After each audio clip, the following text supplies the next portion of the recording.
Good afternoon Martin Luther কলেজের প্রিয় শিক্ষার্থীরা, আশা করি সবাই ভালো আছো, সবাই সুস্থ আছো। তো আমি তোমাদের অধ্যায় 6 ডেটাবেস ম্যানেজমেন্ট সিস্টেমের উপর ক্লাস নিয়েছিলাম। তো আমি এই চ্যাপ্টারের মূল যে বিষয়গুলো ছিল সেগুলো কিন্তু আমি আলোচনা করে ফেলেছি, যে এসকিউএল যে কোয়েরি করে তোমাদের কিভাবে ডেটাবেস থেকে তথ্য বের করতে হয় বা কীভাবে ডেটাবেস ক্রিয়েট করতে হয় সেগুলোর উপর কিন্তু আমি আলোচনা করেছি। তো আজকে অল্প কিছু বিষয় আছে, সেই বিষয়গুলো নিয়ে আমি তোমাদের অধ্যায় 6 শেষ করে দিব।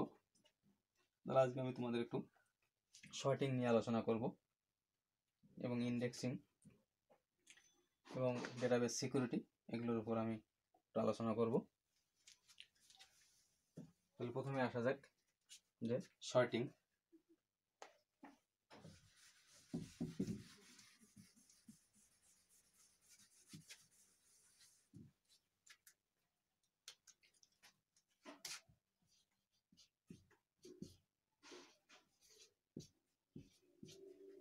তো শর্টিং মূলত আসে যে সাজানো, অর্থাৎ ডেটাবেজে যে ফিল্ডগুলো আছে, যে রেকর্ডগুলো আছে সেগুলোকে মূলত একটু সাজানো, অর্থাৎ ডেটাবেজের ফিল্ডগুলোকে তাদের মানের ঊর্ধ্বক্রম বা অধক্রম অনুসারে যে সাজানো, সেটাই হচ্ছে মূলত শর্টিং।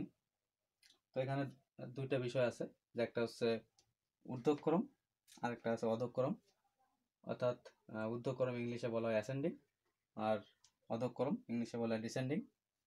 তাহলে প্রথমে আসা যাক যে অ্যাসেন্ডিং অর্ডার বা ঊর্ধ্বক্রম এই বিষয়টা কি।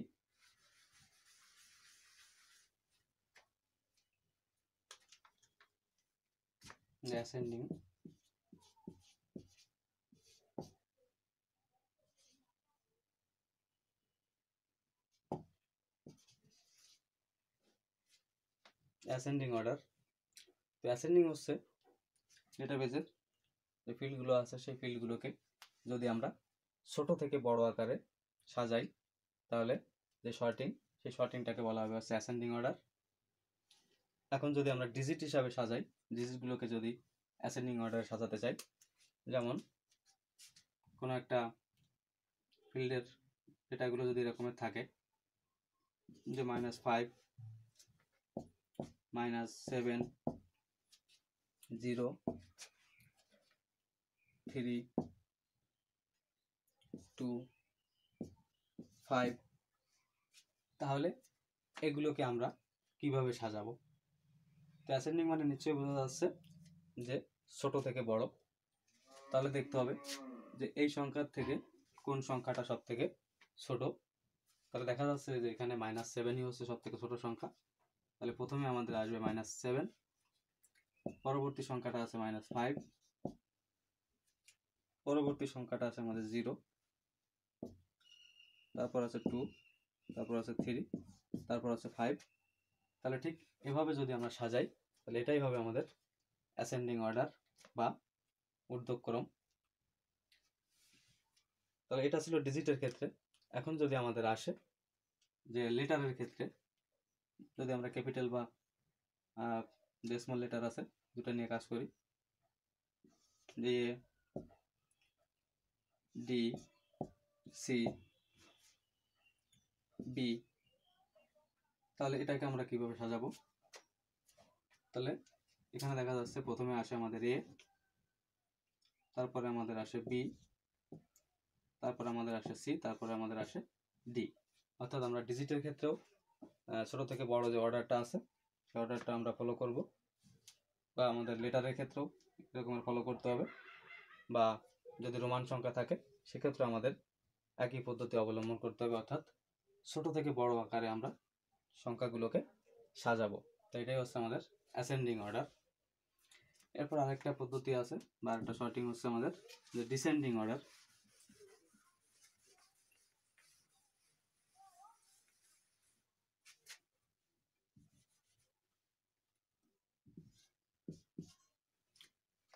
তো ডিসেন্ডিং অর্ডার নিশ্চয়ই আমরা বুঝতে পারছি যে আগেরটা যদি ছোট থেকে বড় হয় তাহলে নিশ্চয়ই এটা বড় থেকে ছোট আকারে যদি আমরা ফিল্ডের ডেটাগুলোকে যদি আমরা সাজাই তাহলে সেটা হবে আমাদের ডিসেন্ডিং অর্ডার বা অধঃক্রম।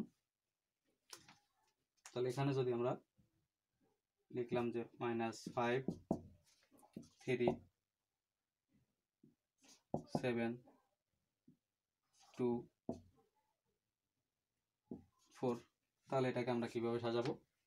তাহলে নিশ্চয়ই বোঝা যাচ্ছে যে এখানে বড় সংখ্যাটা আগে আসবে, অর্থাৎ 7টা আগে আসবে, তারপর আসবে আমাদের 4, তারপর আসবে 3, তারপর আসবে 2, তারপর আসবে আমাদের 5।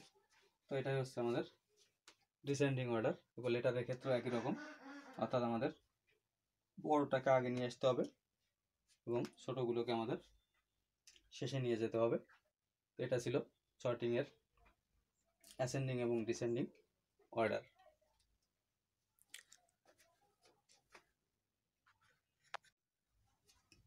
এখন আমরা ইন্ডেক্সিং নিয়ে একটু আলোচনা করব।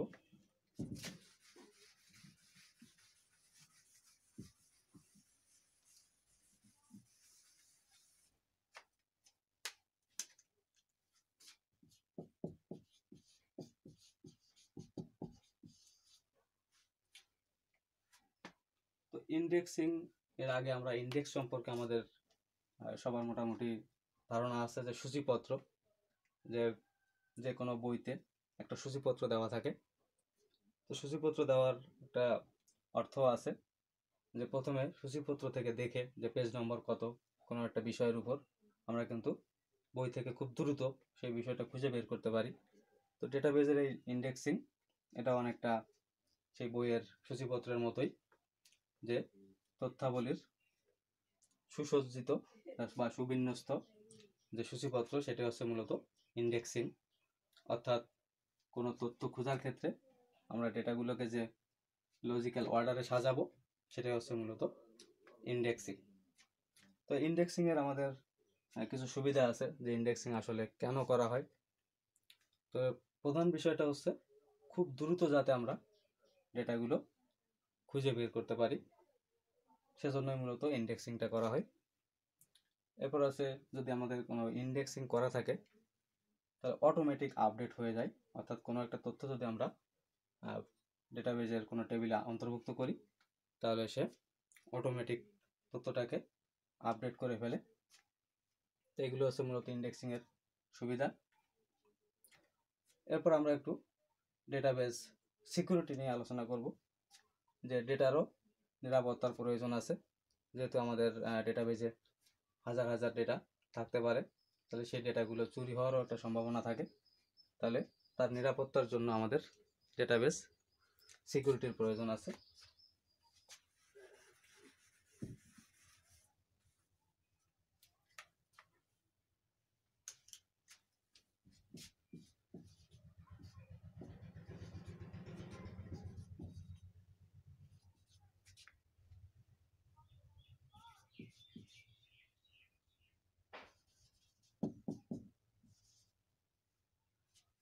ডেটাবেজ সিকিউরিটি অর্থাৎ ডেটার নিরাপত্তা বিধান। তো এই ডেটার নিরাপত্তা বিধানের জন্য আমাদের আছে ডেটা এনক্রিপশন।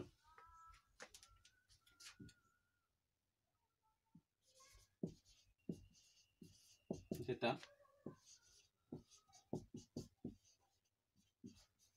এনক্রিপশন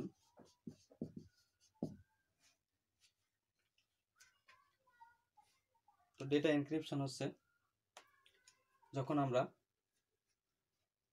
ডেটাটাকে কোনো একটা মাধ্যমের মধ্য দিয়ে পাঠাবো, তখন আমাদের মূল যে ডেটাটা থাকবে সেই ডেটাটাকে আমরা কিছু অ্যালগোরিদম ব্যবহার করে রূপান্তর করে দিব। এটা হচ্ছে মূলত ডেটা এনক্রিপশন, অর্থাৎ মূল ডেটাটাকে পরিবর্তন করে দেওয়া যাতে ডেটাগুলো কেউ বুঝতে না পারে, এটা এখানে কি তথ্য আছে সেই তথ্যটা কেউ হাতিয়ে নিতে না পারে। তার জন্য মূলত আমাদের ডেটা এনক্রিপশনটা করা হয়। তাহলে আমরা একটা ডেটা এনক্রিপশনের পদ্ধতি দেখাবো যে কীভাবে মূলত এটা করা হয়। তো আমরা যদি কাউকে একটা তথ্য, যেমন আমরা একটা মেসেজ যদি পাঠাতে চাই, যে সেটা যদি এবিসি থাকে, যেটাকে আমরা বিভিন্ন এনক্রিপশন অ্যালগরিদমের মাধ্যমে সেটাকে আমরা রূপান্তর করে দিব এবং কারো কাছে আমরা এটা সেন্ড করব, যে তুমি তোমার কোনো এক বন্ধুর কাছে এই ডেটাটা সেন্ড করে দিবে, যে সেও কিন্তু এই এবিসি এই লেখাটাই পড়তে পারবে। তাহলে আমরা এটা কিভাবে করব? এই যে মূল যে ডেটা, এটাকে মূলত বলা হয়েছে প্লেন টেক্সট। যে প্লেন টেক্সট, এখন এটাকে যদি আমরা বিভিন্ন এনক্রিপশন অ্যালগরিদমের মাধ্যমে রূপান্তর করে দিই, যদি এনক্রিপ্ট করি, তাহলে এবিসি সেখানে আর থাকবে না, সেখানে এরকমের একটা সংখ্যা দেখা যাবে। অর্থাৎ মূল যে ডেটা এবিসি আছে, সেই এবিসির রূপ আর থাকবে না, তার রূপটা কিন্তু পরিবর্তন হয়ে যাবে এবং সেটা দেখে কিন্তু কেউ বুঝতে পারবে না যে আমাদের মূল মেসেজটা কী ছিল। আর এটাই হচ্ছে সাইফার টেক্সট, যে রূপান্তরিত ডেটা, সেটাকে বলে সাইফার টেক্সট। আর এখানে আমরা যে রূপান্তরের জন্য যে অ্যালগরিদমটা ব্যবহার করতেছি, সেটা হচ্ছে এনক্রিপশন অ্যালগরিদম।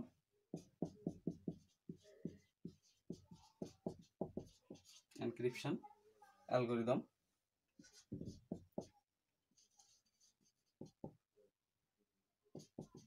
এর জন্য বিভিন্ন অ্যালগরিদম ব্যবহার করা হয়, যেমন ওয়েবসাইটের ক্ষেত্রে MD5 মেসেজ ডাইজেস্ট MD5 পদ্ধতিটা আছে, যে কোনো ওয়েবসাইটের ক্ষেত্রে তো ব্যবহার করা হয়। তারপর আরও DES আছে, AES আছে, বিভিন্ন প্রকার এনক্রিপশন অ্যালগরিদম আছে। পরবর্তীতে যখন আমরা এই ডেটাকে ফ্রেন্ডের কাছে যে যাবে তোমার, সে যাতে পড়তে পারে, তার জন্য কিন্তু আরেকটা অ্যালগরিদম ব্যবহার করতে হবে। আর সেই অ্যালগরিদমের নাম হচ্ছে ডিক্রিপশন।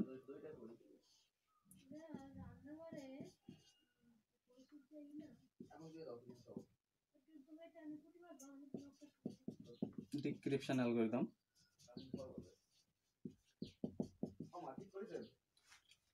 তাহলে ডিক্রিপশন অ্যালগরিদমের মাধ্যমে ওটাকে যখন রূপান্তর করা হবে, তাহলে এখানেও কিন্তু সেই মূল যে মেসেজ এবিসি, অর্থাৎ যে প্লেন টেক্সট, সেই প্লেন টেক্সটে রূপান্তর হবে। অর্থাৎ এটা কিন্তু তোমার বন্ধু তখন পড়তে পারবে। তো এটাই হচ্ছে যে ডেটাবেস সিকিউরিটি, ডেটা নিরাপত্তার জন্য ঠিক এভাবে ডেটাকে রূপান্তর করে দেওয়া হয় এবং সেই ডেটাটা যদি কোনো মাধ্যমের মধ্য দিয়ে যায়, সেখান থেকে কিন্তু সেই ডেটা আর কেউ চুরি করে নিতে পারে না বা মূল ডেটাটা কেউ বুঝতে পারে না। তাহলে প্রিয় শিক্ষার্থীরা, তোমাদের অধ্যায় 6 ডেটাবেজের তোমাদের পরীক্ষায় যেগুলো আসে, সেগুলো কিন্তু আমি কমপ্লিট করে দিয়েছি। তাহলে তোমরা এই বিষয়গুলো নোট করে নিবে। আর তোমাদের এর আগে যে কোডগুলো ছিল SQL কোড, সেই SQL কোডগুলো তোমরা খুব ভালো করে করবে, কারণ ওগুলো থেকেই তোমাদের বেশি প্রশ্ন আসে। আর এগুলো তোমরা দেখবে, এখান থেকে অনেক শর্ট কোশ্চেন আসে, অথবা তোমাদের জ্ঞানমূলক বা তোমাদের অনুধাবনমূলক সেই কোশ্চেনগুলো এখান থেকে আসে। তাহলে আজ এই পর্যন্তই, সবাই ভালো থাকবে।